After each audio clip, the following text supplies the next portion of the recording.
Wake up to the headlines with Headliners every morning at 5 a.m. We treat you to the day's biggest stories before anyone else, 7 days a week. You can catch up on everything you need to know before you've even had your kippers. Headliners every morning at 5 a.m, only on GB News, the People's Channel, Britain's news channel. In the GB Newsroom, we bring you the news as it happens. With our team of dedicated journalists across the UK, we're ready to give you accurate reporting every day. When the news breaks, we'll be there with bulletins on GB News, the People's Channel, Britain's news channel. Big news, big debates, big opinion. Patrick Christie's Tonight is the week's biggest show. Every weekday, 9 to 11 p.m, we've got the inside track on the day's top stories. There'll be sharp takes you won't get anywhere else. We will set the news agenda, not just follow it, and I want to bring you along for the ride. Whatever it is, we'll have our finger on the pulse. It's news, but it's this close to entertainment. Patrick Christie's Tonight, 9 to 11 p.m, only on GB News, the People's Channel, Britain's news channel. Good afternoon, Britain. Good afternoon, Britain. Join us, Tom and Emily, To find out what's happening in the heart of Westminster. and why it matters to you. Weekdays from midday, we bring you the most compelling stories from across the United Kingdom. And from your doorstep to our inbox, That's right, we want to hear from you, GB News. Britain's news channel. GB News, unlike other broadcasters, isn't obsessed with the London-Westminster bubble. We think there's a nation beyond the M25, and that's why we talk about the issues that matter across the land. Join me on State of the Nation, 8 to 9 o'clock, Monday to Thursday, on GB News. Daisy's listening, and you should too. I'm Andrew Doyle. Join me at 7 o'clock every Sunday night for Free Speech Nation, the show where I tackle the week's biggest stories in politics and current affairs with the help of my two comedian panellists and a variety of special guests. Free Speech Nation, Sunday nights from 7 on GB News, the People's Channel, Britain's news channel. Tired of the usual focus-tested, pre-prepared Westminster runaround? Well, so am I. So you want higher taxes? Is your department to blame for this? Are you rethinking this policy? Every Sunday at 9:30, I'll be sitting down with those in power to get the truth about the issues affecting you. Let's be honest, we've known about the cost pressures of this project for years, not months. That's the Camilla Tominey Show, a politics show with personality. On GB News, the People's Channel, Britain's news channel.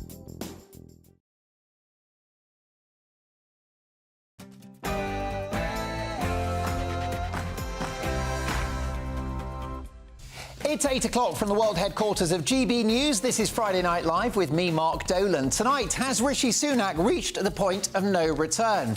As Keir Starmer is attacked on a train over his Israel stance, is it wrong to confront politicians in person? And could the unthinkable happen? Is Nigel Farage going to win I'm a Celebrity? This is Friday Night Live with Mark Dolan. Bring your own drinks. The admission is free.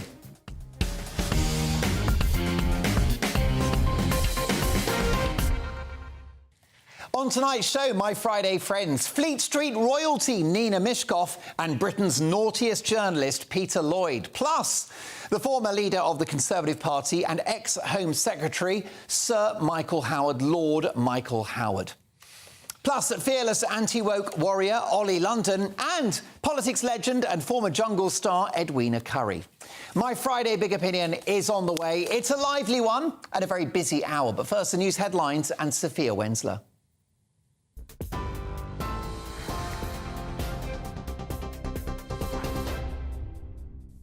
Thank you, Mark. Good evening. It's 8 o'clock. I'm Sophia Wensler in the GB newsroom.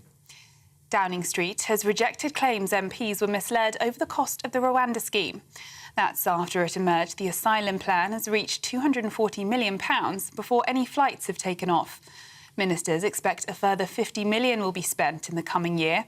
Rishi Sunak, who's facing division within his party over the policy, is hoping to rush emergency legislation through Parliament with the first vote on Tuesday. A man has been jailed for life with a minimum term of 20 years for stabbing two police officers in central London. From Great Wimble Street. Stay where you are. Get back. The Met Police has now released body cam footage of the attack. Mohammed Rahman stabbed PC Joseph Gerard in the chest and neck and PC Alana Mulhole in the arm after a police pursuit in September of last year.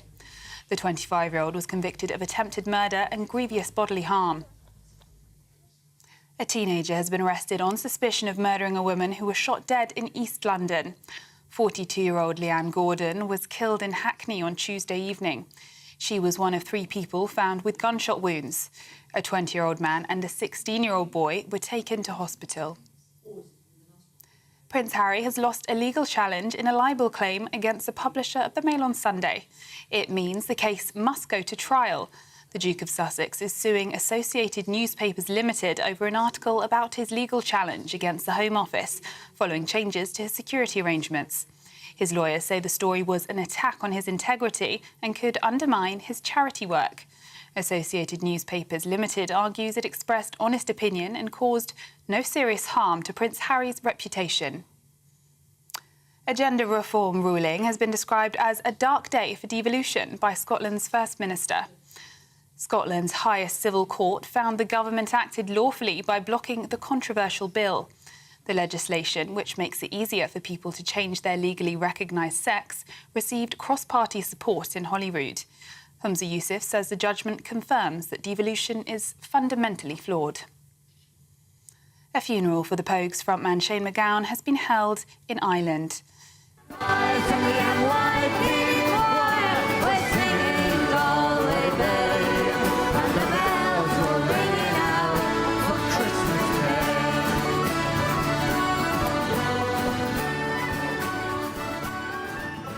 Paying tribute to the singer, the band's hit Christmas track, Fairy Tale of New York, was sung during the service.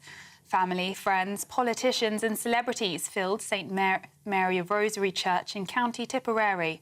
Hollywood A-lister Johnny Depp was among those delivering a reading. Giving a eulogy, his sister Siobhan said Shane MacGowan lit the fire that burns in Ireland and across the world.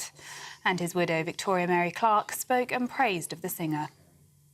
He really did live so close to the edge that he seemed like he was going to fall off many times. I mean, we've had me and Siobhan and all the family. We've kind of lived in terror, haven't we, for a very long time. But on the plus side, I think that exploration led to a kind of creativity which may not have been possible without the use of all these substances.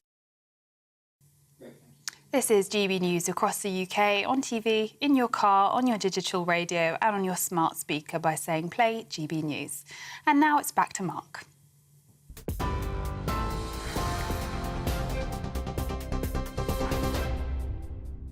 Thanks, Sophia. Well, in an extraordinary political development, Lord Frost, the man credited with getting Brexit across the line, has called for Rishi Sunak to stand down as Prime Minister and leader of the Conservative Party. He says that if they don't choose a new leader, they will be eviscerated at the I will get reaction in a couple of minutes from Lord Michael Howard live on the show. But first, my Friday Big Opinion.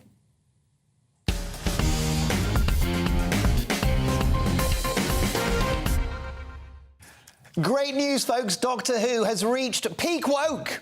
We had a female Time Lord, or should I say Time Lady, a gender-neutral alien announcing its pronouns, and now the character of Isaac Newton, the man, of course, who discovered gravity, is played by an actor of colour. Now, I'm not one of those people triggered by this. Acting is made up. It's pretend.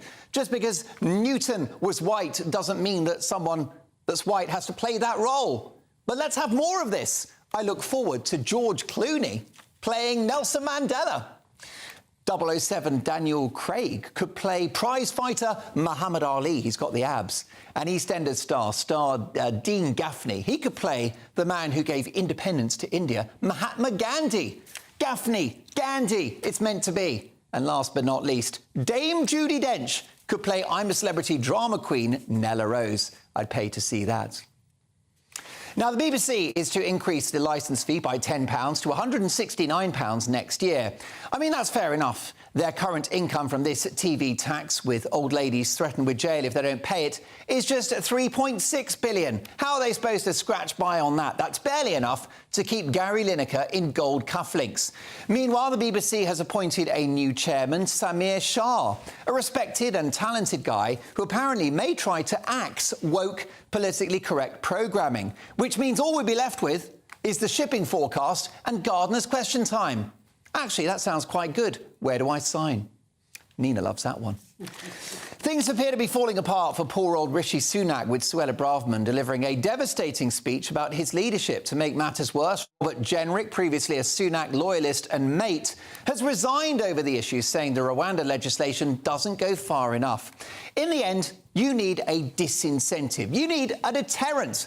I think people entering the country illegally shouldn't be shipped to Rwanda. Make them stars of the next series of I'm a Celebrity. Bush Tucker trials, basic accommodation, debates about Brexit with Fred Sirieux, and nightly fireside chats with Nella Rose. If that doesn't stop the boats, nothing will. Peter Lloyd likes that one, and look, he's in the building. We do like a good laugh on a Friday night, which is why I can report that Keir Starmer has been praising Margaret Thatcher in a bid to win Tory votes. Starmer is also pretending to be Tony Blair 2.0, but frankly, he's more Tony Benn. Starmer is a man who campaigned for Jeremy Corbyn to be Prime Minister and wanted to end the monarchy as a young political activist.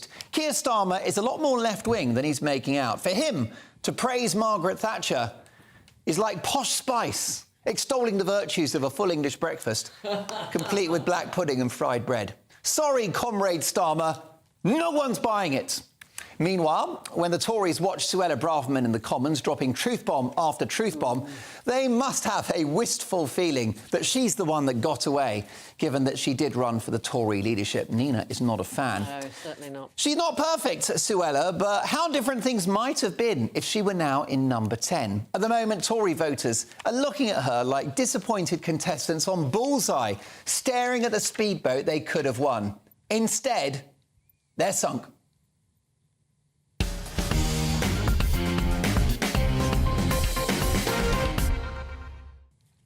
Let's get reaction now from my fearless Friday friends. I'm delighted to have Fleet Street royalty, the brilliant Nina Mishkoff, and Britain's naughtiest journalist, Peter Lloyd. Me? Naughty? Absolutely. Listen. I'm so well behaved, Mark. I can't believe whenever you you're say on, that. we always get in trouble, and that's why we have you back. Nina Mishkoff, you get first dibs because you turned up on time. Thank you for that. Absolutely. Probably Grant gave you a lift, I would have thought. I've just said I'm such a huge fan of Nina. I've always been a big fan of her. That's because my other half is Australian. There you go. And by the way, don't be too nice to Nina. Her ego's big enough as it is. Now, Nina, BBC, an extra £10 a year. Is it worth it? The BBC is worth every penny that's paid to it at the moment. I would have happily seen the licence fee frozen at this particular time in the financial crisis, because the people who watch the BBC in the traditional way are mostly the older people who they sit down, switch the telly on, watch the news, watch something else, what's coming up next. They are the people who can't afford anymore, and that to me is wrong, and we should wait till this stupid government is out and get somebody in who can trust them and to help reorganise the BBC. OK, well, Nina's raised an interesting idea there, the idea of freezing it. I suggest we freeze it forever. Well, I believe that we should completely abolish it, really. I mean, we should freeze it and then we should abolish it. Abolish it? Why would you abolish it? Nina, I love you dearly. I respect you so much. I think you're fabulous. But I think you're so wrong on this issue. No, absolutely The not. BBC licence fee is a tax on normal working class people. And they are not 44p a day. served by the BBC. The BBC hate the licence fee payers. They think they are worthless. And They do not. They are grateful for every penny they get. And the BBC, the BBC is admired around the world. It has standards of excellence, which are around the world, but not here, Nina. And I know millions of people don't pay the licence fee anymore because they're on Netflix. Because they can't afford it. 400,000 people this last year have not paid because they cannot afford it. Or because they're sick Nina, of it. give me a break. It's not because they can't afford it. It's because they don't want to pay for communist propaganda. It's not, and that is the reality of the BBC licence fee payer. You're so old-fashioned. One at a time. Oh, really, darling? I don't think so. What do you think? I mean, do you think the BBC is institutionally left-wing? Is it biased, Nina? No, I mean because people think it's far too right-wing. There are people who think it's way more right-wing. Come on. And the thing is, it has a balance. But what the problem is, it's like the NHS. It needs to be reorganised. It is overstuffed with managers. It is. You know, if you walk through Broadcasting House, you keep thinking there are so many people who think, Well, what's your job? What have you actually contributed to a programme that's actually on air? What is your job? What is your job? What is your job? And it is like the NHS, overstuffed with managers. And somebody needs to take a big scythe to it. Well, what's the future then for the Beeb? If you're going to say no licence fee, what do we do with it? How's it paid for? Well, I think it would be very reasonable and understandable to have a subscription service where people subscribe to the BBC and they pay for the service that they receive. £10 a month or something. Similar to Netflix. I mean, like, at the moment, people are threatened with the threat of jail. Literally, they are old women are threatened with prison, with jail, if they do not pay their licence fee. They won't dare do that. They will not do that. I'm sorry, Nina, but that's just not true. There are instances where your old women have been imprisoned because they have not paid their licence fee. My older viewers, my lovely older ladies, who, by the way, are simply in the autumn of their years. Of whom I am one. You're a spring chicken. But here's the thing. Just a letter threatening jail is enough to be very triggering for an older person who's having to choose whether they heat their home or put food on the table. Do we know? Are they sending these letters out? I don't think they are. I think they've... Well, they're enforcing the licence fee, aren't they? Oh, Nina, come on! I love you dearly. You're fabulous. You're glamorous. I love you dearly. But you are not dealing with reality here. You're not. You're so blinded to the positive sides of the BBC. You know, there is no other broadcaster in the world that produces the stuff that they put out. Who else could do Strictly? ITV. Who cares about Strictly? Amazon Prime could do Strictly. Who cares about Strictly? Strictly is anodyne crap. Well, you may say that, but there are millions and millions of people who love it. One at a time. For the most part, the BBC produced communist propaganda.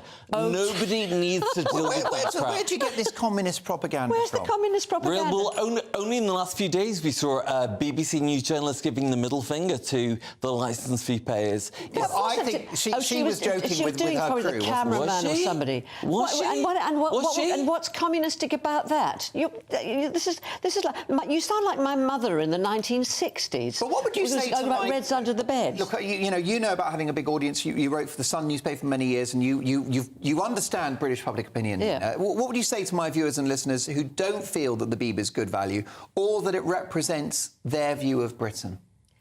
Well, you still have the opportunity to watch a raft of programming. If you don't want to watch the news, and there's a diversity of news you can see from many from many channels. You just triggered Peter Lloyd. No. You can watch the news on Sky. You can watch the news on Channel 4. You can watch the news here. I'm sorry, that's BS. BS. I've never seen that show. BS. Who presents that? Robert Peston. Anyway, go on.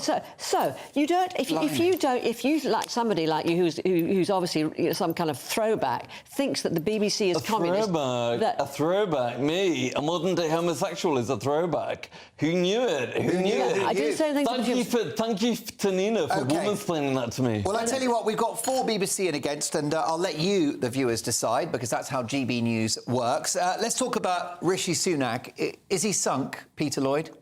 I think he is absolutely toast, and I think he deserves to be toast. I think he's been an embarrassment to the Conservative Party. I think the Conservative Party no longer really exists in the true sense. I think that the Labour Party deserve to win the next general election.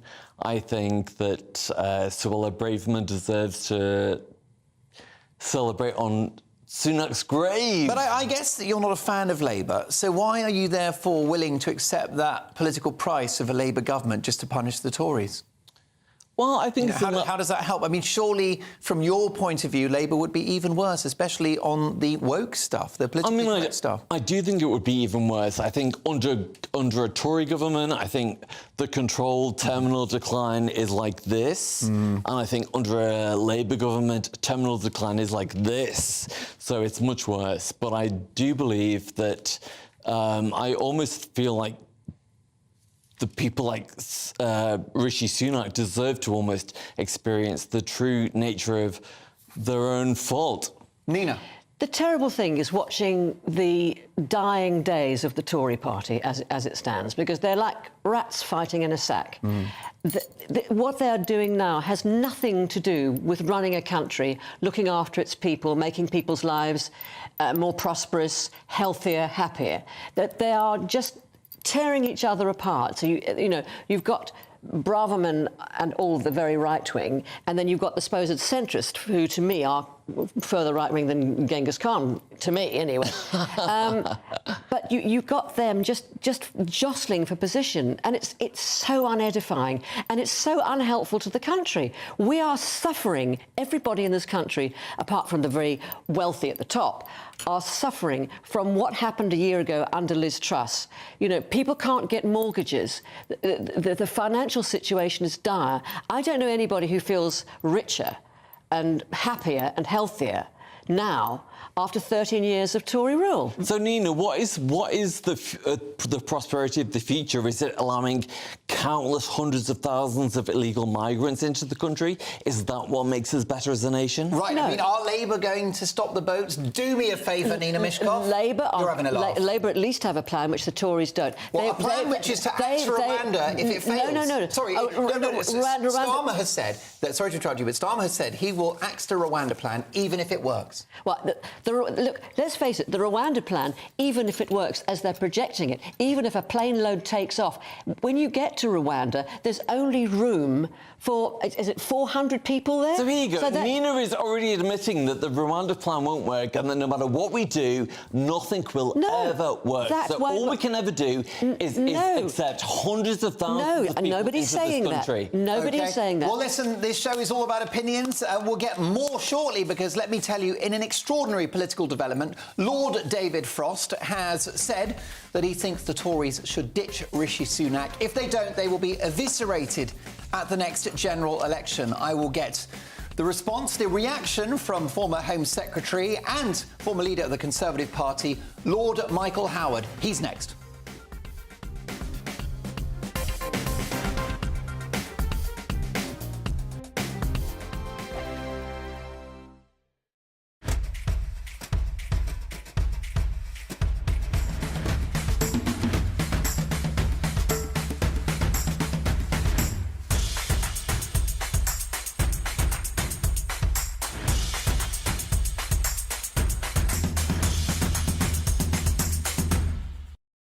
I think the most exciting bit for me is talking to people. People who I think are ignored often by the major news channels. We're going to give news they want to hear. There's a voice there that needs to be heard. I think there's a chance here for a diversity of opinion to be expressed, which you don't find elsewhere. It's really exciting. We don't hold back. We're free to say how decisions that are taken here affect us all around the country. Only on GB News, the People's Channel, Britain's news channel. There's only three people you can trust in life: your doctor, your lawyer, and your nana. I'm not sure. So join me, Nana Akweer, at 3 p.m. every Saturday and Sunday, where we discuss the biggest topics of the weekend. Be ready for battle. Could you be quiet? What is this? It's my new teeth. I don't bite. Well, not without a good reason. Always honest, always fun. Every weekend at 3 p.m. on GB News, the People's Channel, Britain's news channel. I'm Michelle Dewberry, and I'm not here to tell you what to think. I'd much rather hear what you have to say. So, send in your opinions to gbviews@gbnews.com. Keep them clean, and you never know, I might read them out. With my panel here on Jubes & Co, we debate, we get stuck into the issues of the day on a show where all views are welcome, especially yours. GB News, the People's Channel, Britain's news channel. Join us every night on GB News at 11 p.m. for Headliners, which is 3 top comedians going through the next day's news stories, which is exactly what you need, because when the establishment has gone crazy, you need some craziness to make sense of it. Headliners. You don't have to bother reading the newspaper. We've got it covered for you. Every night at 11 p.m. and repeated every morning at 5 a.m. We won't send you to sleep like some of the other paper review shows out there. So join us 11 p.m. every night on GB News, the People's Channel, Britain's news channel. Who is it? We're here for the show. Welcome to the Dinosaur Hour with me, John Cleese. I was married to a therapist. And you survived? I thought we were getting Hugh Laurie. Second best. You interviewed Saddam Hussein. What's that like? I was terrified. I'm playing strip poker with these three. Oh! No, thank you. My CDs need to be put in alphabetical order. Are you going to be problematic again? The Dinosaur Hour. Sundays on GB News.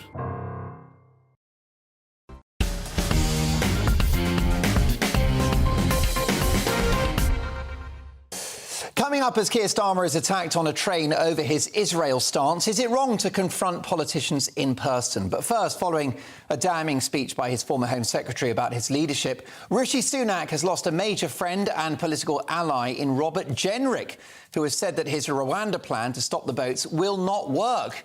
With his flagship policy seemingly in tatters, is Sunak sunk? Has he reached the point of no return? Well, we've got a developing story, which is that Lord Frost, the man considered responsible for getting Brexit across the line, of course, he was Britain's chief Brexit negotiator, a very powerful figure within the Tory movement, has said that Sunak must go, and if he doesn't, the Tories will be eviscerated at the next general election. Let's get the views now of former Conservative Party leader and ex-Home Secretary Lord Howard. Lord Howard, thank you so much for joining us. Your reaction to the comments of David Frost?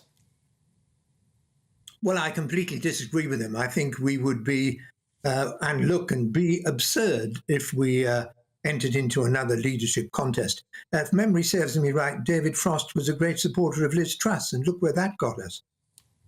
Lord Howard, you think he's a good Prime Minister. You told me that on my programme 8 months ago.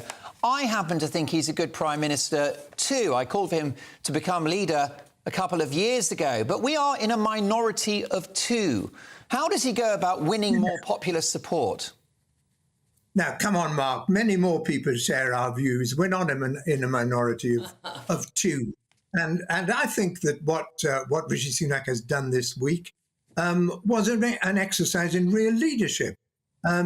Stopping the boats is a really difficult challenge. Many people have tried. No one has completely succeeded. We've made progress, a 30% fall in the number crossing the channel this year, but that's not enough. And he's been really bold in putting forward this bill, which is a really radical approach to the problem. We've heard from the lawyer that you interviewed earlier, just a few minutes ago. We've heard from no less a person than Lord Sumption, who was a justice of the Supreme Court, who think it will work. And I think it needs to be given a chance to work. So you do not share Robert Jenrick's view that the government's plan to see through the Rwanda plan is inadequate?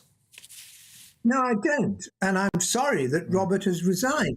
The truth is that what the Prime Minister has put forward is radical but workable. And I believe, with company with the other lawyers that I've mentioned, that it can actually do what we all want to see done, which is provide a deterrent so that people who are tempted to pay the people smugglers to transport them across Europe so they can get into the UK will know that it's not worth paying the money. It would be wasted money because they'll end up in Rwanda and not in the UK. Incredible. Well, the Prime Minister will be buoyed by your comments, Lord Howard, not just because you're a former Tory party leader, but an experienced lawyer yourself. However, will we see those flights go off before the next election?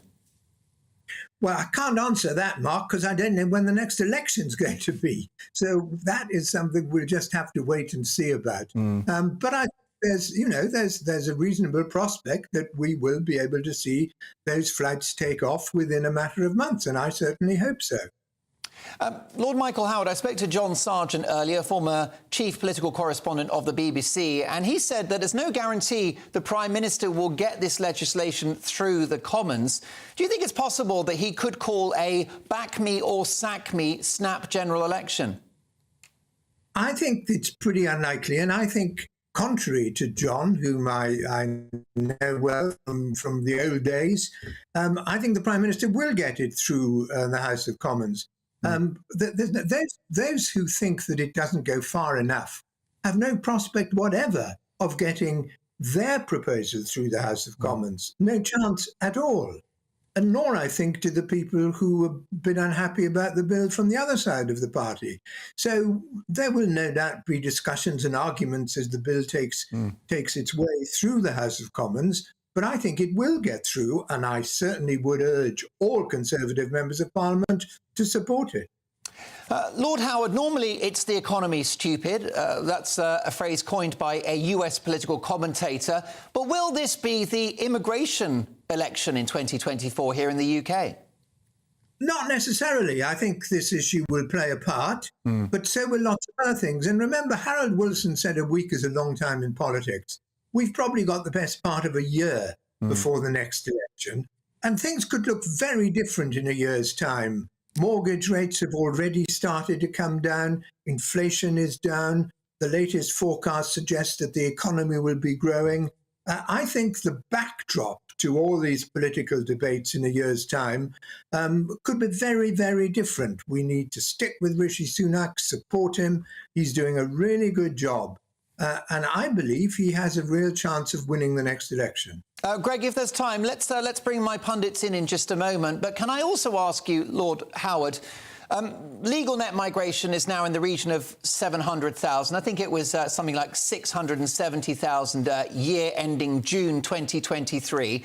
We can both agree that's too high. It's unsustainable. What do you think the correct figure should be?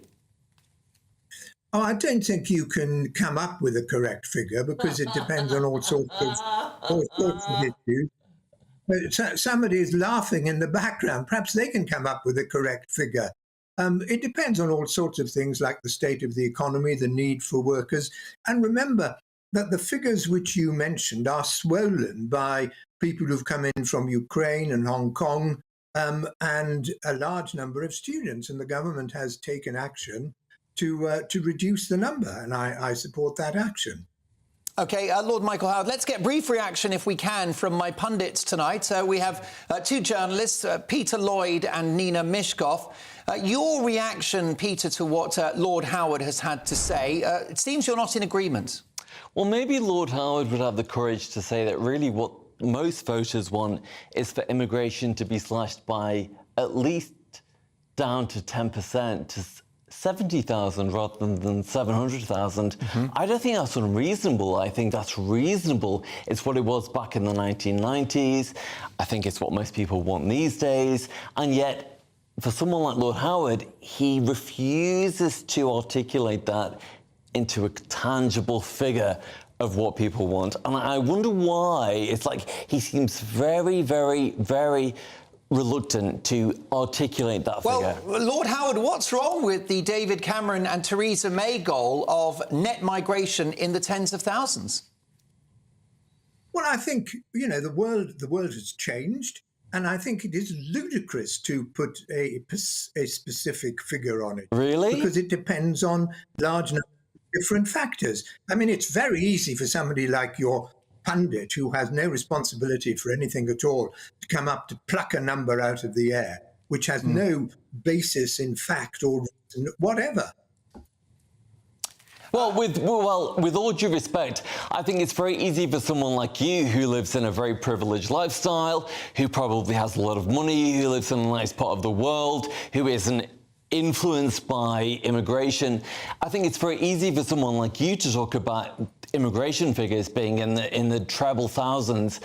I think it's pretty patronising for you to say that it's rude for me to say that it should be in the tens of thousands rather than the hundreds of thousands. Well, I don't think necessarily that you're at all being patronising, Lord Howard. Lord Howard, your response to that? I don't think you're patronising, by the way.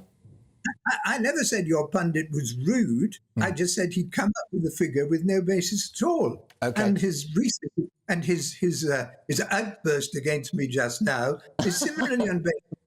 I agree that immigration is too high. I agree that it should be lowered. The government has taken steps to lower it.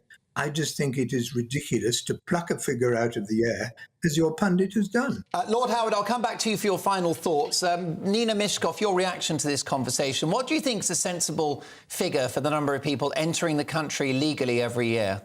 Well, I think it's less than it is now. I obviously cannot put a figure on it, but I'm more concerned that Lord Howard is, like most of the Tory party, just ignoring the fact that this whole Rwanda scheme relies on the fact that for some reason you think that by us declaring that Rwanda is a safe country, that it is a safe country. It was like me saying, well, Lord Howard, you vote Labour, and you say, no, I don't know. I'm going to pass a treaty that says you vote Labour, and that's the end of it. This is just nonsense. OK. Lord Michael Howard, before you go, sir, it's my view that... How about letting me respond to that? Of course. I wonder if your pundit is aware that the day after the Supreme Court judgment in the Rwanda case, the United Nations Commissioner, High Commissioner for Refugees, sent 160,000 refugees to Rwanda. Do you think that would have happened if he thought Rwanda wasn't a safe country? Well, that's the United Nations. It's nothing. It's absolutely. We make up our own minds on these things. Well, indeed, and there are plenty of other countries that are looking at Rwanda as a possibility, Lord Howard. I think if Britain gets the policy off the ground, others will follow. Last question, Lord Howard. Thank you for your time on a Friday night. I happen to think that, notwithstanding the challenges that the Tories face after 13 years in power and a pandemic and an economic crisis, I think Sunak edges it as the best potential CEO over the country versus Starmer. But what does he need to do in the next 12 months in order to really move the dial and give him a chance of staying at number 10? I wouldn't entirely agree with you, Mark, because I think he much more than edges it. But what he has to do over the next 12 months is to keep going, working hard to solve the real problems our country faces, overcome the challenges we face. And I think in a year's time or less, we will see the benefits of that approach. And people will realise that it would be very foolish to let Labour ruin it. Reading between the lines, I think you're suggesting an autumn election, not a May one. You said we've got up to a year. Am I over-interpreting there? It's not going to be a matter for me, so I've no idea when it'll be. Michael, always a privilege to have you on the show. Thank you so much for your time. Lord Howard, former Conservative Party leader and former Home Secretary. Coming up, as Keir Starmer is abused on a train over his Israel stance, is it wrong to confront politicians in person? We'll debate that next.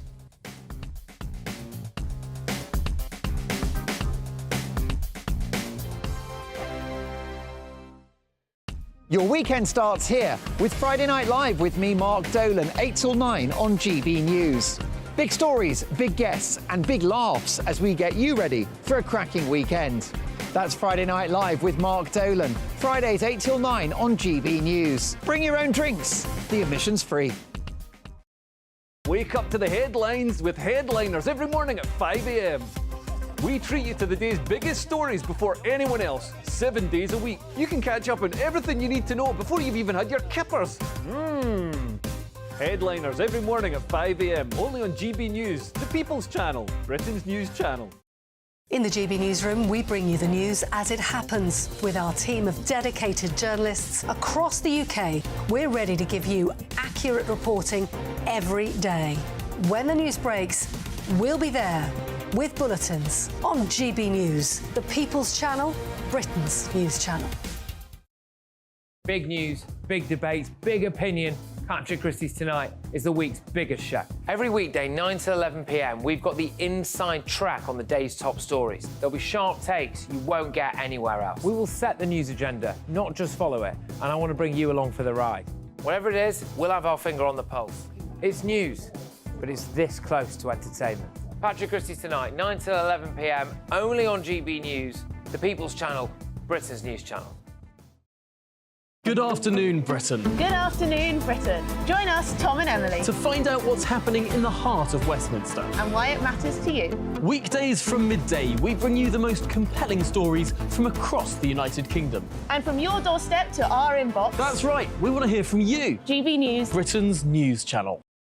GB News, unlike other broadcasters, isn't obsessed with the London-Westminster bubble. We think there's a nation beyond the M25, and that's why we talk about the issues that matter across the land. Join me on State of the Nation, 8 to 9 o'clock, Monday to Thursday, on GB News. Daisy's listening, and you should too.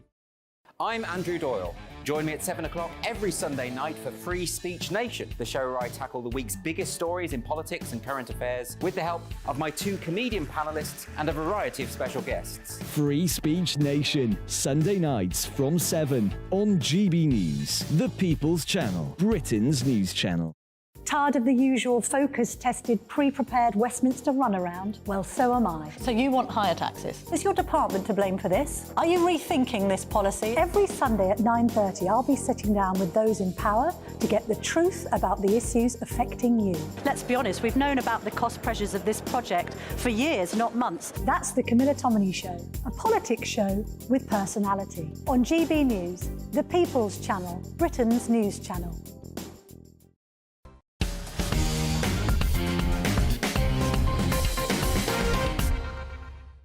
Coming up, could the unthinkable happen? Is Nigel Farage going to win I'm a Celebrity? And could that pave the way for Prime Minister Farage? You can just see Nina getting really excited about that prospect. It's going to happen, it's going to happen, it's going to happen. So deluded. We'll debate that with former campmate Edwina Currie very shortly. And we'll talk about Keir Starmer being accosted on a train. But let's first of all welcome author and news contributor Ollie London to the studio. And Ollie, before we get to Keir Starmer, you've been in Israel. You got back yesterday. What is the latest there? Well, so the latest is there are 300,000 Israeli people that have been internally displaced. So from the south, you've had a lot of Hezbollah rocket fire. They are planning attacks there. So you have artillery shelling every single day. You also have, obviously, all of the residents from the kibbutzes near the Gaza border.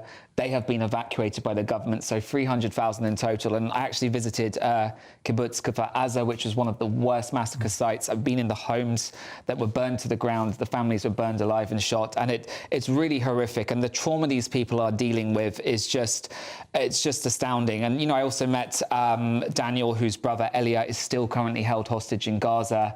And, you know, just hearing these raw stories firsthand was just so tragic. Can Hamas be eliminated? Absolutely. I mean, yesterday we saw that the IDF actually arrested the Israeli forces. Yes, they captured 100 Hamas suspected terrorists in Gaza, and, you know, they are making very good progress. But the problem is you also have Hezbollah in the north. They have 200,000 rockets in their arsenal, and all of these terror groups are backed by Iran. So that's the real problem. So, yes, you can eliminate Hamas, but then you've got Hezbollah, then you've got attacks from Syria. Joe Biden's been giving billions to Iran. That doesn't look like such a wise move now. Right, Joe Biden actually unfroze $6 billion in Iranian assets that were previously frozen.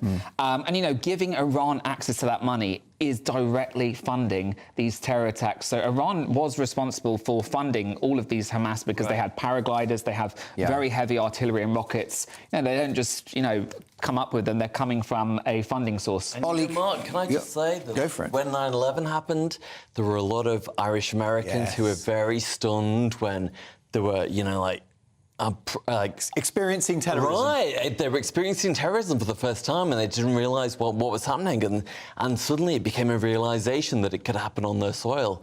It's like, please, people, this is happening yet again. Most definitely. I mean, naive American millionaires were digging in their pockets and giving money to the IRA. And then once 9/11 happened, as you say, the shoe was on the other foot. Let's get to this other story. It's regarding the leader of the opposition, Ollie. Shocking footage has emerged of Keir Starmer being confronted on a train about his position regarding Israel. Take a listen. Keir, how many more children in Palestine have to die before you call for a ceasefire? Over 7,000 children have died. Over 7,000 children have been slaughtered by Israel. This is unacceptable. So what happened to human rights? What happened to democracy? Now, Starmer was accosted on the street as well, and 2 arrests were made. But this shocking scene raises questions about whether it's wrong to confront politicians in person or whether public figures being accessible is a key element of a functioning democracy. What do you think, Ollie? You know, I think it's wrong. You can express your free speech, but I think harassing someone that's just sat on a train, regardless of who you are, public figure, politician, I don't think it's right. And we saw, obviously, Michael Gove was accosted a few weeks ago at Victoria Station by a mob of Palestinian activists. And it is harassment, and somebody's going to get hurt soon because these activists are becoming very angry, very hateful and insightful, and it's just a matter of time. So something needs to be done to kind of control control this situation. But Nina Mishkov, we don't want our politicians not to be visible, not to be available to us. No, it is democracy. But then you have to look at David Amos, tragically killed, and that Joe was Cox, appalling. obviously. And so that's awful. And the thing is, when you see somebody, never mind a politician, famous, the urges to go up and say something because you feel like you know them. Absolutely, this is the thing. So there's a delicate balance, but the thing is, in times like this, where situations are inflammatory and people's feelings are running very, very high. I mean, Ollie, you were talking about the 300,000 Israelis who've been displaced. There's 1.9 Palestinians who've been displaced, and I have no axe to grind with anybody, Jewish people or Palestinian people. It's Hamas and Netanyahu's government that I have such feelings about, and that whole situation there. Obviously, people have. You watch the news every night, and you see children. It's the children that really just absolutely bring you down. It's just too awful. Most definitely. Peter, is it a good story for Starmer? Because he hasn't U-turned for once, has he? He's standing by Israel. I actually think this is one of the best things he's ever done. He's committed... Low bar. You're right. He's low bar committed to anti-Semitism, to fighting against anti-Semitism. Truth is coming out. Yes, but he did fight anti-Semitism. One of the first things he did when he was elected leader. Right, what I'm saying is, by supporting Israel, he's fighting against anti-Semitism, which is one of the great things he's done, and that is going to help him win the next election. Well, look, we're talking so much about Ollie Starmer winning the next election. He looks to be a shoo-in. You're a very brave and bold commentator about US and British politics. It's pretty clear a Labour government will be very politically correct. It will doubtless embrace woke ideology. What do you think is Britain going to look like in 5 years' time after 5 years of Starmer? Well, it's a very tough situation because obviously you've had 12 years of Conservative government, and whether you support Conservatives or not, they have been very bad in terms of Rishi. They haven't been delivering. A lot of the woke stuff has happened under the Tories. Exactly, they always blame Labour, and I'm not a Labour fan, but they always blame Labour. And actually, you know what? It's your fault for the situation of all the boats coming in. It's all the immigration. So you can't keep blaming people. Just take some action. When Suella Braverman was calling these marches hate marches, she lost her job, and that's just you're appeasing the mob. So I think they need to stick to their words. Actions speak louder than words. Ollie, we'd love to have you back as a Friday friend. Do you think you could handle Nina and Pete? Just about. I guess I could. You'll have your work cut out. But Ollie, big fan. Thank you for joining us in the studio. Fascinating stuff. Well, coming up, could the unthinkable happen? Is Nigel Farage going to win I'm a Celebrity? And could that pave the way for Prime Minister Farage? We'll debate that with former campmate and ex-Conservative Government Minister Edwina Currie. She's next.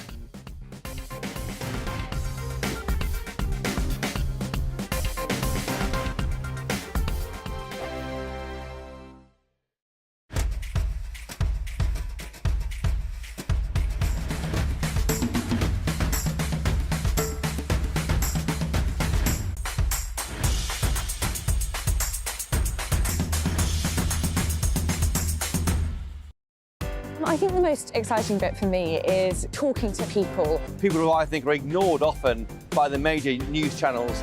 We're going to give news they want to hear. There's a voice there that needs to be heard. I think there's a chance here for a diversity of opinion to be expressed, which you don't find elsewhere. It's really exciting. We don't hold back. We're free to say how decisions that are taken here affect us all around the country. Only on GB News, the People's Channel, Britain's news channel. There's only three people you can trust in life: your doctor, your lawyer, and your nana. I'm not sure. So join me, Nana Acquare, at 3 p.m. every Saturday and Sunday, where we discuss the biggest topics of the weekend. Be ready for battle. Could you be quiet? What is this? It's my new teeth. It's your new teeth. I don't bite. Well, not without a good reason. Always honest, always fun. Every weekend at 3 p.m. on GB News, the People's Channel, Britain's news channel. I'm Michelle Dewberry, and I'm not here to tell you what to think. I'd much rather hear what you have to say. So send in your opinions to gbviews@gbnews.com. Keep them clean, and you never know, I might read them out. With my panel here on Jubes & Co, we debate, we get stuck into the issues of the day on a show where all views are welcome, especially yours. GB News, the People's Channel, Britain's news channel. Join us every night on GB News at 11 p.m. for Headliners, which is 3 top comedians going through the next day's news stories, which is exactly what you need, because when the establishment has gone crazy, you need some craziness to make sense of it.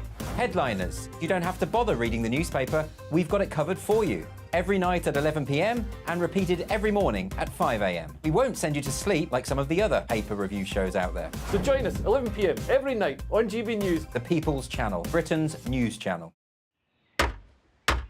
Who is it? We're here for the show. Welcome to the Dinosaur Hour with me, John Cleese. I was married to a therapist. And you survived? I thought we were getting Hugh Laurie. Second best. You interviewed Saddam Hussein. What's that like? I was terrified. I'm playing strip poker with you three. Oh! No, thank you. My CDs need to be put in alphabetical order. Are you going to be problematic again? The Dinosaur Hour. Sundays on GB News.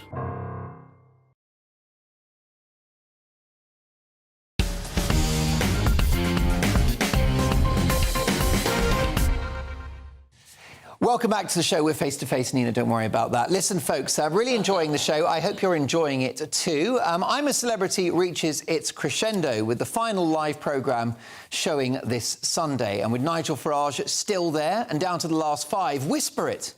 Is the unthinkable about to happen? Could Nigel win I'm a Celebrity? Well, Peter thinks he's going to win.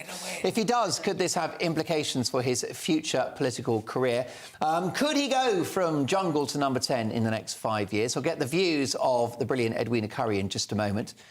But what do you think about this, Nina? Nigel, King of the Jungle, King of Downing Street. I think you're deluding yourself about King of the Jungle. I mean, I've watched every night, and he's frankly rather dull. And the other thing is, to me, he pulled out of a task saying, I'm a celebrity, get me out of here. Now, that to me is a humiliation. Wow. Nina, come on. OK, well, look, Peter Lloyd's not happy. We'll get Peter's view in just a second. Edwina Currie is with us now. Edwina, could Nigel win I'm a Celebrity? Of course he could. And he could because I think a lot of people who are his fans have figured out how to make that happen. And you make it happen by voting for him. Voting for him. You vote on the app, you get 5 votes. Don't vote for anybody else. It's a classic case. It's exactly like being in Parliament or standing for Parliament. You've got to convince a large number of people out there that you're the best thing since sliced bread and that you should be elected the boss, and they have to vote for you. It's no good just talking about it. Other than that, it may be a boxer, world champion boxer, Tony Bellew. It may be a wonderful bouncy lad called Sam. I mean, there are a couple of others still in there. I reckon if he ends up in the last 4, as I did, actually there's a sense in which morally you've won because you have outlasted all the others. You've shown that you've got what it takes. You've shown that you can survive. You had the right character and you've won enough fans. But we'll see. We'll know tonight if he's in the last 4.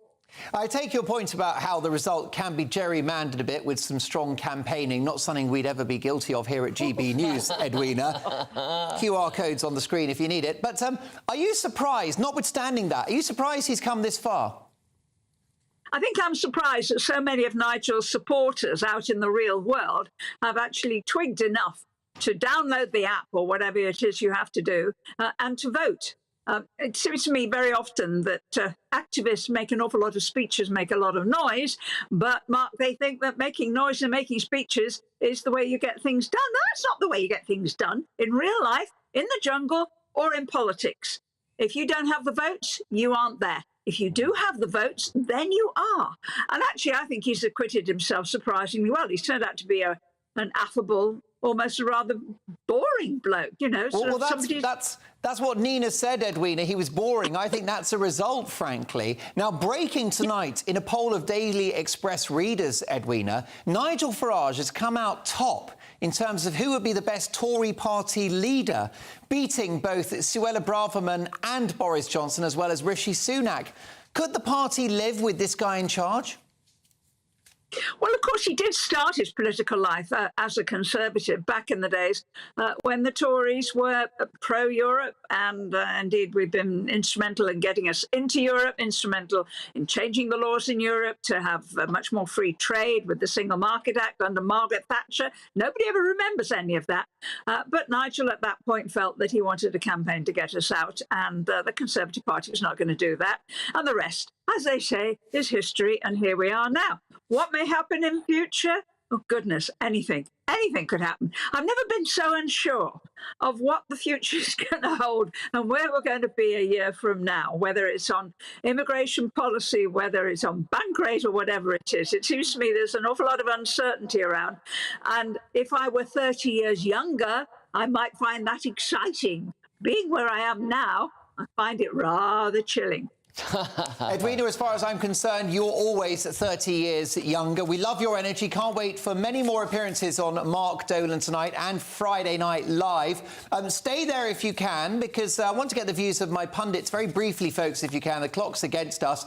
But Peter Lloyd, Prime Minister Nigel Farage, does that have a good ring to it? Yeah, look, I actually think there's a realistic tone to it. If you think of what happened to Donald Trump, he was a star of The Apprentice before he became the President of the United States. And I have to say, there is a resonance that still continues to this day. It's not unlikely that Nigel Farage could win the public vote with "I'm a celeb" and then go on to become the Prime Minister of this country. It's not unreasonable. Okay. I'm not saying it's likely, I'm not saying it's inevitable, but it's not unlikely. Couple of seconds if you can. Nina, what about Farage as the leader of the Tories? He would eviscerate Labour, wouldn't he? Oh, no. I mean, that's just deluded. I mean, they would be like Trump. And hopefully we're a more sane and sensible nation than America. In that respect. Brilliant stuff. Edwina, if I don't see you, have a brilliant Christmas and I'll catch you in the new year. The brilliant Edwina Curry. Thank you for your contributions to the programme this year. Look forward to many encounters in 2024. Now, if you want to register vote for Farage, you'll need to grab your phone, scan the QR code, or download the app. You can vote for him 5 times a day. Yes. Coming up this weekend on Mark Dolan tonight, vote for me. One of the world's leading experts on organised crime, investigative journalist Nicola Tallant. Will we ever win the war on drugs? The Green Goddess herself, TV legend and fitness guru Diana Moran, live in the studio. And the incredibly courageous Sarah de la Garde, a woman who miraculously survived being run over by 2 trains. Her body destroyed, but her spirit alive. She tells me her incredible and inspiring story. Plus, your Mark Dolan favourites. US showbiz queen Kinsey Schofield and the best Prime Minister we never had, the amazing Anne Widdecombe. OK, that's Mark Dolan tonight, Saturday and Sunday from 9 to 11. Patrick, what's up next? Great show. So a university has cancelled the national anthem because their woke students find it offensive. I find that offensive, to be honest with you. Chris Packham has lost his job at a bird charity because of his political views. Germany has managed to cut illegal migration by shock horror, doing away with open borders. And the Tories are fighting each other over an offensive tweet involving... No, can't do it. Brilliant stuff, Patrick. Looking forward to the show. Thank you for watching Friday Night Live, my amazing Friday friends. I'll see you tomorrow at 9. That warm feeling inside from Boxed Boilers, sponsors of weather on GB News. Hello, welcome to your latest GB News weather update from the Met Office. There'll be heavy rain for many areas of the country throughout Saturday. It'll turn quite windy through the afternoon, but there'll also be some sunshine later on and some drier interludes as the weekend progresses. Throughout the course of the night, we'll be between weather fronts. That means there will be some dry weather around, particularly for central areas, the Midlands, parts of East Anglia as well, seeing some good dry, clear spells throughout the night. That dry weather then will push northwards, so some respite spreading north throughout the night, but also some very heavy rain arriving into the far southwest. With a southerly breeze across the country, another mild night, but it will be a very wet start to the weekend, particularly across southern areas where there's already a lot of water on the roads, as well as Northern Ireland and parts of Scotland too, where we've had a lot of rain already this week. By the afternoon and by lunchtime, it does